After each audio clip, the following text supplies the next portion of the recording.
राय जी, माननीय विधायक शोहरतगढ़ श्री विनय वर्मा जी, और मैं जिस विधान परिषद का सदस्य हूं उसमें अपनी आवाज से लगातार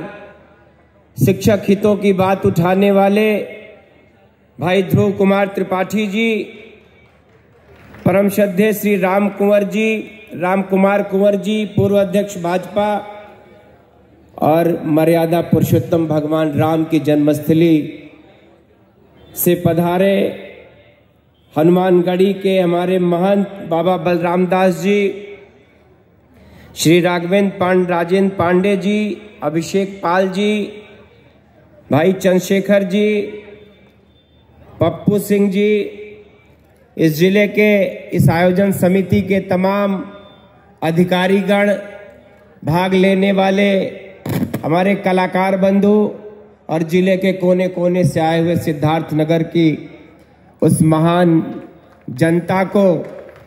बाबा विश्वनाथ की परम पावन पवित्र नगरी,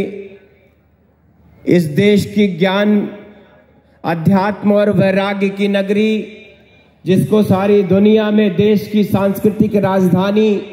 के रूप में जाना जाता है। एक और पहचान है आज के दिनों में कि काशी ने जिसको अपना सांसद चुना, वर्तमान में इस देश के नहीं दुनिया के महान नेता माननीय नरेंद्र मोदी जी की संसदीय नगरी काशी से आपको, और एक और सौभाग्य है कि जिनकी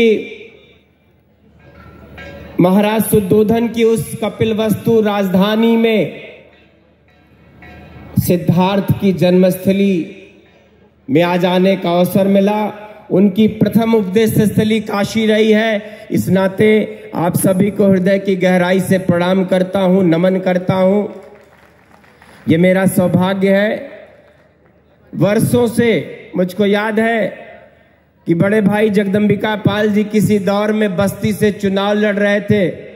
मैं रात को 12 बजे बस्ती आया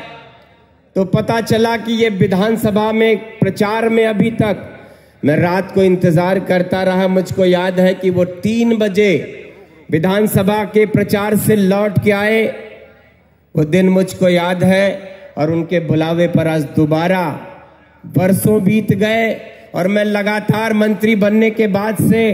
आपके बीच में आकर इस धरती को नमन करना चाहता था, इस धरती की माटी को अपने माथे लगाना चाहता था कि कैसे इस धरती पर पैदा होकर एक मामूली सा बच्चा जिसने सारी दुनिया को सत्य का, अहिंसा का, करुणा का एक ऐसा संदेश दिया। आप यकीन नहीं करेंगे, बड़े भाई कह रहे थे कि दुनिया का चौथा बड़ा सबसे धर्म है। मैं उस दिन को भी आपसे कहना चाहता हूं कि बौद्ध धर्म सारे संसार का सबसे बड़ा धर्म था।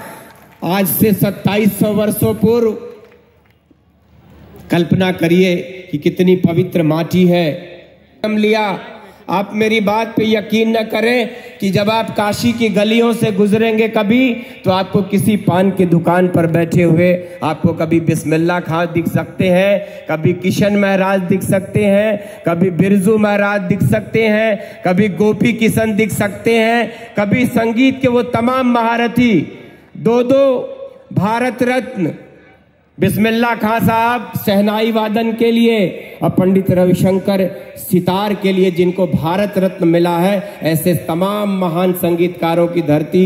से आपके इस संगीत के महोत्सव में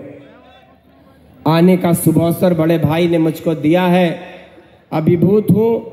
बस क्षमा प्रार्थी हूं कि मेरे पास आज वक्त का शाम को 4:30 बजे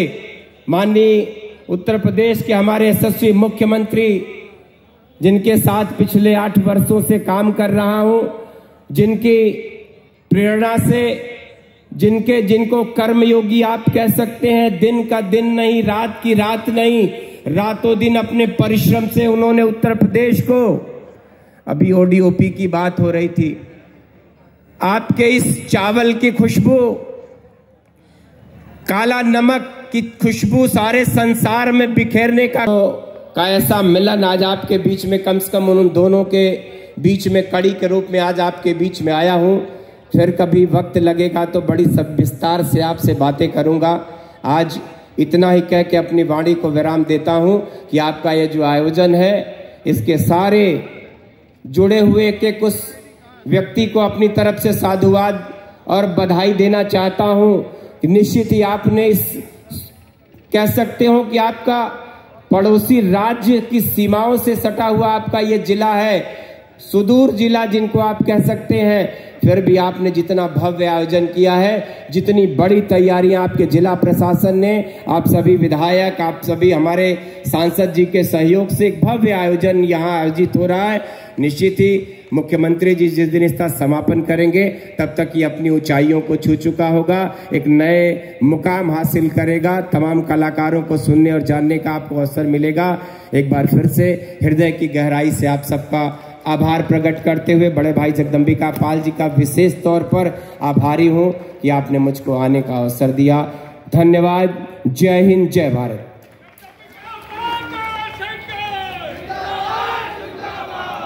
बहुत बहुत धन्यवाद माननीय मुख्य अतिथि महोदय।